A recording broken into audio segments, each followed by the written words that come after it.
Good morning বন্ধুরা। তো আজ আমাদের পুরীর সেকেন্ড দিন। তো সকাল সকাল ঘুম থেকে উঠে চলে গেছিলাম সমুদ্রের পাড়ে সানরাইজ দেখার জন্য। তো যখন গেছিলাম তখনও পুরোপুরি সানরাইজটা হয়নি, আকাশে একটু মেঘ ছিল, দেখা যাচ্ছিল না।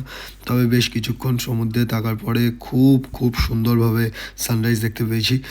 আর সকালবেলা দেখো সমুদ্রের ধারটা বেশ ভালোই লাগে, একদম শান্ত শিষ্ট, শুধু ঢেউয়ের আওয়াজ পাওয়া যায়।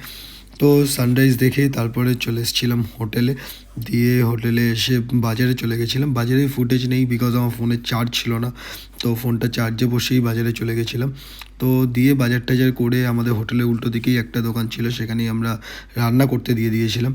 আর সকালে ব্রেকফাস্টে খেয়েছিলাম ছেঁড়া ছেঁড়া পাওয়াটা আর তরকারি দিয়ে। রান্নায় আজকে আমাদের দুপুরে মেনুতে ছিল ফ্রাইড রাইস আর চিলি চিকেন, আর তার সাথে ছিল স্যালাড। তো কাকা খুব ভালো রান্না করেছিল, আগের দিনও খেয়েছিলাম, খুব ভালো লেগেছিলো। তো এই ভিডিওটাই নেক্সট বার তোমরা এরপরে দেখতে পাবে, দেখতে থাকো।